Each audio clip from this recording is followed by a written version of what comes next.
What's up, everyone? Welcome back to the No Cap Space. Tyler DeLuca here in my hometown with boots on the ground with the home team, Oklahoma. Raegan Beers is in the building, in the No Cap Space. Raegan, thank you so much for taking the time. Thanks so much for having me. I'm excited. I'm excited for this season. I'm excited that you're here in Norman. Just generally speaking, how have you settled into Norman so far? How are you feeling? How's everything going? I'm settling in well. The first 8 weeks here were definitely a nice little kind of intro to have before kind of school started a couple of weeks ago. And so having that summertime to get to know the team and get to know the coaches and get to know Norman a little bit before we got in the full swing of things with school was definitely really helpful. It was a super fun experience to have that with the girls. Yeah. So what do you feel like you've learned about this team so far? Well, we'll dive into the transfer and the whole process and everything, but just in this short time, really, so far here in Norman, what has been your biggest takeaway that maybe you didn't know before arriving here? I think one of my biggest takeaways is how hard everyone works all the time here. That includes coaching and the staff, but more importantly, the girls on the team. Just when we are in practice, we treat it like a game all the time. And I feel like we are so competitive, getting on each other, trash talking each other when we're playing pickup. And that was just something that I never really experienced before. And then we got here and then we're going at it every single day, every single rep.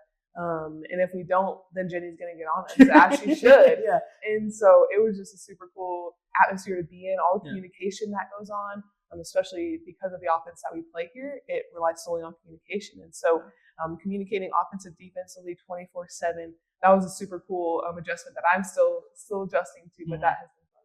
Okay, well, we're definitely going to dive into that, but I want to start off. I mean, so many things go into a transfer and deciding to transfer. And I mean, for my money's worth, you probably had one of the most unique experiences when it comes to conference realignment and so many things that go into a transfer already. Then you add that on top of it. Just in general, what was the moment for you where it was like, okay, I think transferring is the right decision? Yeah, that was probably one of the hardest decisions I've ever had to make in my life. Obviously, there'll be more because I'm only 21 years old, but as of right now, that was one of the hardest decisions. And so kind of the turning point was when a lot of my teammates decided to leave at Oregon State.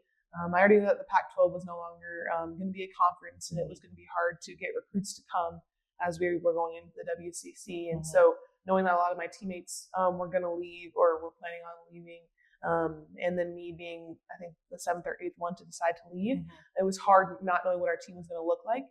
And I feel like there were a lot of uncertainties. That was really hard for me as I was planning the next 2 years before my plan is to hopefully go to the W. And so all that uncertainty was just a little too much. And so I kind of decided to leave once I heard that a lot of my teammates were leaving and that we didn't have a ton of recruits coming in, so we didn't have a good idea about what the team was going to look like. Obviously, Scott's a phenomenal coach, and I was sad to leave him because he is great. And I mean, shoot, we made the Elite Eight last year, so he does well. And so it was a hard choice, but I'm happy to be here. Yeah, I'm interested because I think from the outside looking in, and like I know we did a ton of Pac-12 coverage and everything, got to make the Pac-12 tournament, and seeing the team that you guys had, it was such a young team. And so for you, because I know everyone on the outside was saying like it might not be this year, but give it one more year, 2 more years with this group of this core at Oregon State. Who knows what can happen? Like the expectations. So for you, like, is there a sense of almost what if, like when it comes to that, and like how did you kind of process that when your guys were like, oh, like this whole team is, to your point, when people start leaving, it kind of chain reacted. So for you, how did you kind of process that? Yeah, I feel like there's always going to be a part of what if. I know I'm always probably going to think that just because we were really good. And so you look at us and we were a young team. We had just about everybody coming back. We could have had everybody coming back. We could have had the exact same team. And so obviously there's going to be that sense of what if in my head. I don't know about my other teammates because we were really good and it was a fun group. But also I feel like now a lot of us are so excited about where we're at and now we're looking to the future, and I know I'm excited about this season for you. Yeah, I did want to go back because not only were you guys killing it on the court in the Pac-12, but when my colleague Andrew talked to you during this past season, and you mentioned some rec runs that you're and your team would go on, and like there was a couple times that you guys went up to just the rec like at Oregon State. Can you take me into like what?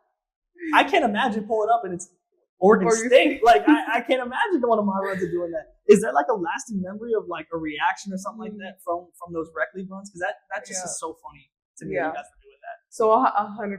After my freshman year, we lost a lot of games that we could have won, and it was super frustrating because we knew we were really good. We just didn't know how to win yet because we hadn't seen that after my freshman year. Yeah. So after my freshman year, there were only, I believe, 7 of us left on the team after girls had graduated and decided not to come back. And so at that point, there were only 7 of us. And I believe one of us, I believe it was Talia, who was actually hurt. And so only 6 of us, 5 freshmen and AJ Marat, could actually play in the spring off season at that moment. And so we're like, we need to fall in love with basketball again because we hit a point where we hated coming to practice and hated coming to the gym, and that's not what you want. You want to be able to love basketball because that is when your game's going to be at your best. At least in my book. And so we're like, we need to go love basketball again. And so we pulled up to the rec. We called it Dixon Rec Center. That's what was our rec center at Oregon State. And so a couple days a week, we would go to Dixon and we would just play. And just there was no like running plays, there was no pressure to perform. It was just go and have fun. And remember why you began to play basketball in the first place. And so we did that a lot in the spring, going into my sophomore year, into the ages junior year this past year. And so that was super, super great for our team. And it was super fun just pulling up. The first time it was funny, we pulled up and it was like, oh, it's a bunch of girls, they don't want to play, whatever. Then we stay on the court. Obviously, if you win, you stay. Right. So we stayed on for like, I think 6 or 7 games. Like we were just killing everyone. And then finally lost or whatever. But then the next time we continue to show up, and everybody's like, oh, it's a women's basketball team. So we become like a challenge, like for people to try and dethrone you. It did. So people kind of started coming and trying to beat us and everything. So it was a fun experience just to gain that fun back in basketball and then carry that over to the next season where we went to the Elite Eight. Yeah, I mean, beating people like me directly, it was probably pretty fun. I ain't gonna lie, like I knew early on my basketball career was early, but I got in some runs. Runs here and there, but I probably wasn't gonna be doing much against y'all. I probably would have dunked on you or something. Probably, honest. I mean, like let's probably. You mentioned Talia though. Talia is a friend of No Cat Space. 2 times been on the show. Yeah. So I texted Talia. Yeah. And I said, hey, I got Raegan coming on. What's a good question? Okay.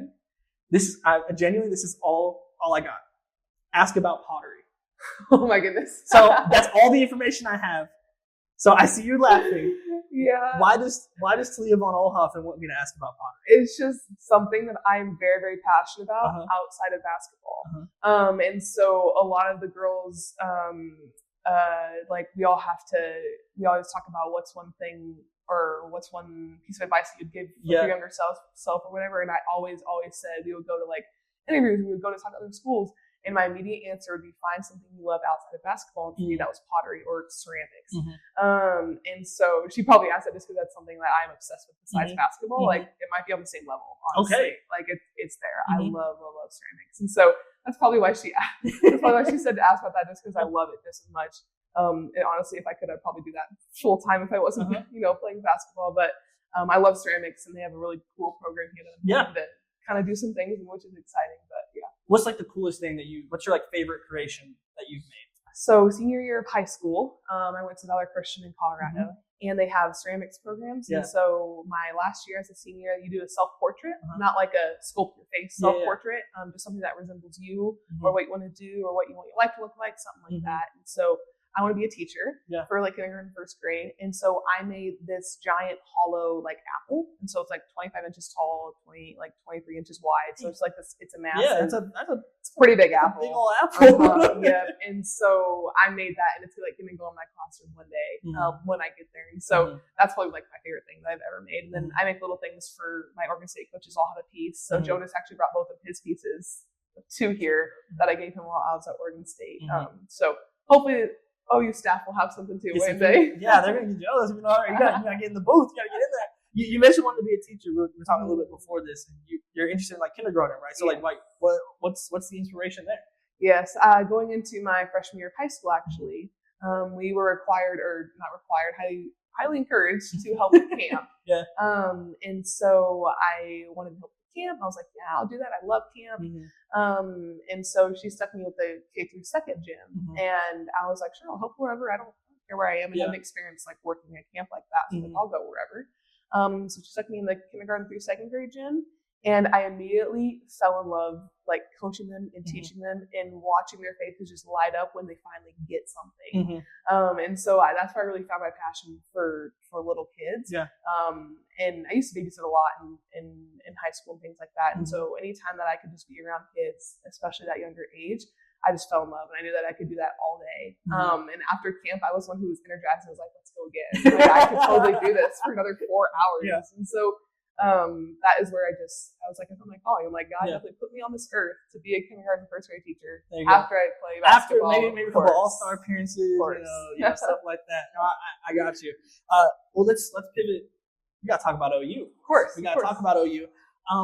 I've been lucky enough to cover this team since Jenny arrived. And the one thing that has always stood out to me is the prioritization of relationships that she has. And that's been since day one. That has kind of been the message for the program that she wanted to build. Take me into those first conversations with Jenny once you're in the portal, and how has your relationship with Jenny, how did it kind of start with those conversations, and how have you already kind of seen it grow since your time here? Yeah, Jenny was great. She made it super easy, honestly, to decide to come here and just made it as easy as possible, the transition. What was super cool is that my high school coach and her, we already talking a little bit before I even decided to enter the portal, because they knew each other. And so they were talking about different things. And then when I finally decided to enter, she had already built that foundation a little bit with my high school coach, who I trust a lot. And so that was super cool that I knew that I had someone in my life who already trusted Coach Jenny, and knew her well enough to say, yes, you would love playing for her. And so it was super, super cool. I entered the portal. She called me, I think that day, or I called her that day. Was like, hey, I'm interested, and she's like, of course, let's get you down here. So she was super she gets super excited and super intense, and it's so much fun. And so she's like, yep, let's get you down here, and set it up super easy. But my relationship with her was really easy. I think that's the best way to describe it. She's very much a relational person. That's how she's done so well, I think, here for the last 3 years, going on 4. But she cares about you as a person. And I feel like a lot of, maybe sometimes at this level, it's all basketball or all this, but a lot of the successful programs across the country, take Oregon State, for example. We were successful last year, and Scott cared about the girls, not just basketball. And Jenny is that same way, and that's how she makes sure her staff acts as well. I think that's so cool how connected that everyone is here in regards to that. There's a lot of different aspects that go into you playing, and it's not just your skill level, it's your nutrition, it's what you do in the weight room, it's what you're sleeping at, what you're recovering. And so all the things that go into that, she is tuned into that and on top of that, and checks in with all of that. It doesn't just say, oh, I only coach the basketball side. No, she wants to be involved in every other aspect of your game to make you the best player and person possible. And that was so cool. As my relationship with Jenny has grown, you could tell it has gone from, okay, here's some grace, you're in the program. Now it's like, okay, you understand it. Now how can I challenge you to be even better? Because it is your job to not to try to be a leader in a new program. Which is not easy thing to do in a program and in a system that I'm not used to at all. It's completely different than what I'm coming from. And so she's just been a great help in that, and just we've grown from, giving me some grace and it's a fight. It's okay, you're learning. So now I'm like, okay, she's like, now you've learned. Okay, now how can we improve and be even better every single day? And so our relationship has grown in that, and it's been super fun to experience that. So you mentioned, to me, from the outside looking at it, it feels like, and you kind of mentioned some of the similarities between Oregon State and Oklahoma, like whether it be the relationships or things of that nature. Was that something that kind of attracted you to Oklahoma, like the similarities? Like, obviously, transfer, to your point, that's a major change. You're learning so many new things. But so were those similarities kind of foundational in deciding to come here? 100%. I was very much coming from a place that was like that. And our slogan at Oregon State was "We Are Family." That's truly what we were. We were a family, and it was fun with all the changes that happened. We made it through and did as well as we did. And so I wanted to find a place similar to that, and similar to that atmosphere. And so when I came to my visit and went over to Coach Jenny's house and had dinner, it was so amazing to see how welcoming the team was. And I felt like I was already on the team. Like I felt like I was here and I was a part of it. And we were talking about next season as if I was already there. So it was super cool to experience that. And I didn't go on a ton of official visits because COVID kind of threw a wrench in a little bit of things. And so it was super cool to kind of get that experience and see what that's like, and just what Jenny was created here, and the thought of being a part of it was just super cool. Yeah, so you mentioned obviously going on other visits and whatnot, and I know I've seen kind of reports of different schools and everything. So I'm interested for you, what was was the moment where it clicked? I was like, yeah, Oklahoma is the place I want to be, and follow up to that. So first, tell me about the moment, and then tell me about the moment you told Jenny, because I can imagine her excitement. Yeah, probably pretty stoked. So when did it click for you? Yeah, that this is the place to be, and then take me to the conversation with Jenny when you met her. Yeah. Yeah, it was really when I was on my visit here, and then I went straight from here to go visit UConn. And so I'm kind of glad I did them back to back, just so I could compare the two. So that was super nice. But I feel like once I got back, so I went right back from UConn, I went back to Oregon State because I was still in school. And so I went right back to Oregon State, and honestly, about after a couple of days of praying about it and thinking about it, and just making sure it was the right decision. It was just like, okay, Oklahoma felt most like home. And I'm very much a culture kid, and I want to feel that because I'm going so far away from home. I was like, Oklahoma felt like home, just like Oregon State. And I feel like that was a good sign because I loved where I was for those 2 years. And I'm like, that if I can have that same feeling at Oklahoma, then that's the place I want to be at. And so I'd say about maybe a couple days after I got back from my 2 visits is when it kind of just, I think I was just walking to class. I was like, yeah, I think I know Oklahoma is the place I want to be. And so when I called Jenny, I can't remember exactly. It was kind of a blur because I was so excited. And so I was just like, hey, and she's like, how you doing? I was like, I'm good. And then I think that blew. I was like, I want to be a boomer, or I want to be a Sooner. And she was like, yeah. And she got so excited.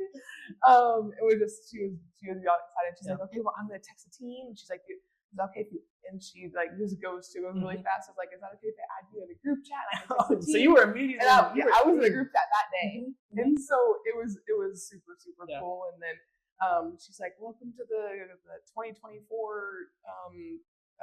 OU women's team. Let's welcome our freshman and Raegan Beers, and and everyone was like, let's go. And so it was a super cool moment. And the fact that it happened that fast, I was like, oh yeah. Hey, she wasn't letting you change your mind. No, she wasn't. I was out of it. It was set. Like it was completely set. I was. Was there a player, like a teammate or now teammate that had the best reaction in the group chat? Like was there any that kind of stuck out to you, or was it just kind of general excitement across it? I think it was general excitement. I feel like someone, I can't remember, maybe it was Raina. I feel like Raina would be the one to say something funny. But I don't know. I think someone said something funny that I chuckled at. But then like Peyton texted me separately. She's like, so excited I get back here. And so it was really cool just to get that welcoming. Because, it's hard to meet a new place and like fighting for minutes with other people. And that's just, and they already had a big team, 13, and I made 14. I mean, it's a pretty big team. And so everybody fighting for spots, and I was like, that can be really hard to come into. And I don't know how that dynamic's going to work, but super, super welcoming from the minute that I was in that group text. So it was really cool. Yeah, I love that. You did mention a little bit earlier the change in systems now, because, and correct me if I'm wrong on this, but it felt like Oregon State was, we're running this set, we're doing this, and it worked. So can't knock it. It did. Complete flip now here with Jenny's system, where it's more freedom and like expressing yourself on the court, and obviously organized, but a little bit more free. Biggest difference now that you've been in practices and everything, what has that change been like, and how do you feel like you're picking up on it? Not gonna lie, the first couple weeks of the summer were pretty rough. Tears were shed because I thought, I was like, I don't know what I'm doing here. I don't know if I made the right decision. I don't fit this system. I don't belong here. I don't know what I'm doing. But I feel like Peyton was good because she kind of helped me through that, because she's a transfer as well, and I was living with her at the time, so we had some good talks. Her and Skylar too, because I was with them. They're like, no, everyone has this. You're going to go through it. It's okay. It's hard coming into this system. Not a lot of people run it because it's hard. And I was like, okay, I can do it. And so it was the first couple weeks were pretty rough. But it's part of life. I mean, those moments turn you into who you are 10 years down the road. But it was a super rough couple weeks first. And then it's interesting. It's like it clicks almost. And then it just kind of starts to flow, and your brain slowly starts to turn off, because that was one thing at Oregon State. My brain was always on. I knew where I was going. I was going to go to this block. I was going to go to this elbow. I was going to set a screen, and I was going to roll. And so it was very much like that. And I loved that because I knew exactly the spot I was going to. I know where I was catching the ball. I know when my team was going to pass me the ball. And so it was super organized, and I loved that. And it worked, obviously. And so coming here where it's just, okay, you can go there. Yeah, that's fine. Like, I want what's right. Like, I don't care if that's fine or you can do that. I want to know where I'm supposed to be at this moment. And then when her response is, yeah, you can go there, or yeah, that's fine. You can also do this. You can also do this. I'm like, so is that a different play? She's like, no, it's all the same. I'm like, that feels like you go from kind of a linear path to having 4 or 5 different choices. Exactly. Yeah. Exactly. And so it was a super interesting switch, like kind of 180, just flip it around. Right. It was super cool because I've learned a lot, and I've communicated more on offense now than I ever have. Because at Oregon State, everybody knows what you're doing because it's a play, so you're just going to do it. Yeah. But here you don't know, so you got to tell your team what you're doing, or you got to say, hey, I'm screen, back, or whatever you're doing. You got to communicate that on offense just as much as on defense. That was something that was also new and interesting, and I'm still learning how to do that. Keisha and Jenny are still saying on me about that because I can go quiet sometimes, which is not good. So still working on that. I'm interested for you. Is there a part of your game that you're most excited to explore within this? Because to your point, you're very good at what you did, but it was you knew what you were doing. So now that you have that freedom and you have the ability to, I don't want to say think for yourself, but but you have like that freedom on the court. Is there a part of your game that you're most excited to explore and grow through this season? Yeah, Coach Jenny has been harping on my finesse side of my game just because I've never really used that a ton. And I haven't had the confidence to use it, honestly. It's always kind of been there, and Coach Rook has, at Oregon State, kind of has been guiding me through that and helping me through some moves. And so I just never had the confidence to ever do that. And so, but Jenny is making me just repeat that every single day, and instilling that confidence in my finesse side of my game because I'm very much a power player. You watch me and like I use my strength, and that's usually what I'm good at. And so the fact that Jenny's kind of now just getting on me about that and she's like, you have more finesse and you're quicker than you think. Because I've always thought that I'm pretty slow. And that's just I've accepted that, and that's okay. But then I came here and then we start running. I'm like, okay, wait, I can be a little faster. I'm getting faster, and so she's just really encouraging that finesse side of the game, along with my 3-point shot, which I'd already been working on in my 2 years at Oregon State. But now it's even more so because it's more about how does the shot feel. If the shot feels good, shoot it. And if it's free, shoot it.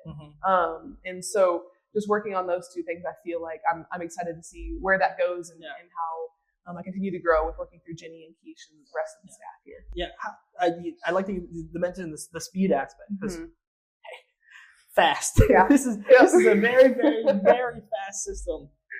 Which to your point, and it just feels like with all the system and the strategy on the court, complete 180. You know, so for you, when it comes to picking up the pace when just in style of play, when it comes to that, how have you kind of attacked that? And whether it be your conditioning and like training a specific way or just a mindset, like how have you tried best to adjust to that aspect of like, hey, this team is ready to run every single time. Yep. And I feel like a lot of that has been coming from me also working with Kelvin in the weight room and focusing on that aspect because I feel like that is translating over to basketball just because my base is, we're focusing on my base getting stronger and just when everything is stronger and I can, tighten everything to run up and down, then it has improved.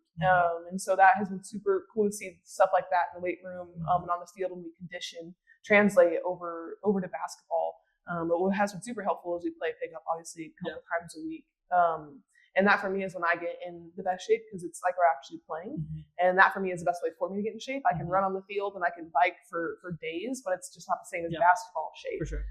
And so being able to play pickup and just play at that pace during pickup, even if it's for 2 or 3 minute little spurts, has been super helpful and definitely an adjustment at first. You could tell from the first time I played pickup with them to now, it's night and day. Because I can actually run for the whole time.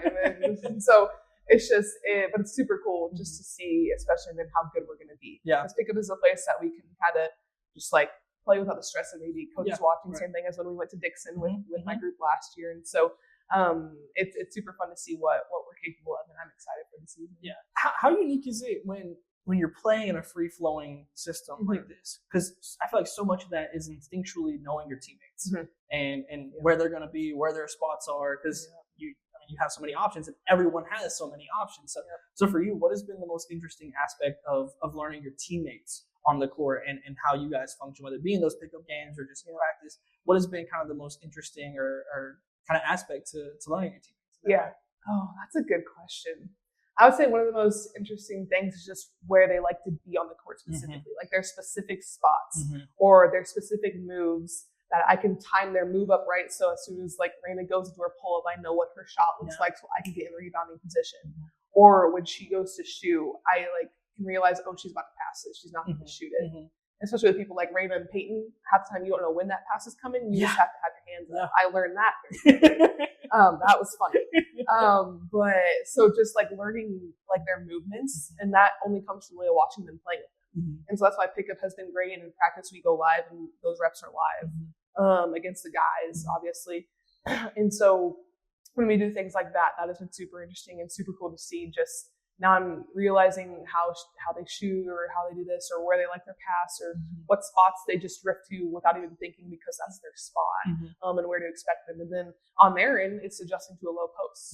I mean, a low post all the time. And so obviously Jenny will have me step out if I need to, things like that. But low post is primarily where I'm going to be. For sure. And so them adjusting to that when last year a lot of that was more higher up and at the elbow at the 3-point. So them having to adjust to me and having a low block all the time has also been really interesting to see how they've adjusted and now where they're getting me the ball and how I'm relocating now when they drive because they forget that I'm there sometimes and I got to move. And so it's been a super, super fun experience to figure that out. I'm one thing I would love for you to expand on is I feel like there's an art to rebounding that people don't consider. Like it's very, people, like I think, and obviously so much of rebounding is hustle and everything. But I do think to your point, and I would love for you to expand on this and like how your brain kind of functions with this. This is interesting to me. The shot forms, knowing when shots might be going up, the angles of shots. How are you like, I feel like you got to be doing like calculations in your head, like live in the moment, because there's an art form to rebounding. So I would love for you to expand on that and like how, like what are you thinking maybe when you're seeing a shot going up and now as you're learning your teammates, what are you trying to consider in learning how to rebound a certain teammate's shot maybe? And that's an interesting question because rebounding is a lot like an art form. And then there's a part of it that's hustle. I mean, you look at Angel Reese in the W, and that girl is just relentless because she hustles like no other person I've ever seen in my life. And so there's that piece to it. And then there's the other piece of kind of like seeing where the shot is being shot from. So if it's like on one side of the court, most likely if she misses, the shot is going to go on the other end. And so getting positioned to shove your defender maybe under the basket so you can go that way and get the rebound. And also recognizing the minute that ball hits it like weird or something, and the minute that it is in your teammate's hands, you've got to sprint. And so then there's that part too. But also knowing like maybe your teammate's going that first shot and then you see it maybe come off their hand wrong, and then you know which way it's going. Sometimes it can like come off to the left, and it's going left, or it's hitting the left and coming to the right. And so it's really more just about knowing your teammates and knowing their shots and knowing where they shoot it from. That kind of helps you adjust to that position. And honestly, at some points, that person is bigger than you and stronger than you, and you just gotta honestly push them under the basket. That's your best bet is to get them out of the way. I know that was one of the struggles with Camila Cardoso when I played her this past season. I'm like, I can't time anything. My goal is just to get you out of the way, so maybe someone else can get the rebound. Because she's phenomenal. And so it was just that rebounding is an art form. And it's really cool to just kind of learn new people and learn the way that they shoot, and if they typically miss long, that's another thing. Does this person typically miss long? Do they typically miss short? And how does that affect my positioning on the rebound? And so it's definitely something that I'm still learning here, and definitely something I have to improve on because they do crash the boards hard here. I have learned that as well. And so Jenny harps on that as well. And so excited to get working with that. You mentioning Camila is the perfect segue because yes, you're new here, but there's about to be a whole lot of new teams coming in during conference play as this team enters the SEC. You have some experience against SEC opponents, and even the Pac-12. Like there's just so many different styles of play in the conference, where some of those might be the SEC style in that way. For you, what do you expect in the SEC when it comes to it? Is there a major difference? Kind of from what you did in the Pac-12 and the teams that you have played. And what do you feel like? What are your kind of expectations of going into the SEC conference, where it's kind of known as the more quote unquote physical conference in the country. Yes. So thankfully, because we're going to the SEC, and I did have a little bit of experience last year, obviously playing South Carolina in Camilla, which was super, super fun. Yeah. But I feel like having that experience is just going to be helpful for me because now that I'm also learning a new system, going into a new conference, it is a new conference. However, like I do have a sense a little bit about what it's like. Obviously, it was just one game that I got to play. But like you said, the Pac-12 is so different, and there are a lot of teams played so different that you got a different team every night. And that's what South Carolina, that's what the SEC is. And so it's going to be super fun to see that. But I would say it's going to be more physical, especially honestly in the guard piece. I feel like the guards are really athletic and really physical, more so maybe than the Pac-12, maybe than the Big 12. Maybe I might be wrong. I am not a guard, so I can ask Peyton and them how they react to that. But overall, it's going to be very, very physical. That's what I experienced in the SEC, and so I'm excited to get going. Yeah. All right. Last one that I got for you. For Sooner fans that might be unfamiliar with Raegan Beers on the court. Yeah. Listen, as someone who is familiar, very excited. I'm very excited to see you in Crimson and Cream. But for Sooner fans that might be unfamiliar, they know the resume. They know the stats. They've seen All-American. But what should they be expecting from Raegan Beers this season when she steps on the court for the first time, repping OU across her chest? You will see me having fun. And that is one thing that I can get really like intense, and my face can get intense, but there are moments I just crack a smile or break out in a smile because basketball is fun. Yeah. It's supposed to be like that. Yeah. Especially at this level, sometimes it's easy to forget that. Yeah. When you just start competing so hard and you just want to win. And so that's one thing through the injuries that I've had in recovering from them, and just remembering that it's a gift. Yeah. It's a gift that we have, that we get to come and play in Lloyd in front of so many people. And just have fun. And so that's one thing you can expect. You can expect me to have some fun with this group because we are going to be a fun team to watch. Well, I can't wait to watch. I know I'm going to be having some fun watching it, fun covering it. So I'm excited. Thank you so much, Raegan, for taking the time today. And make sure you guys stay tapped in here with the No Cap Space. You can find all the links down below in the description. Substack, YouTube, Twitter, all the socials. And we'll see you next time.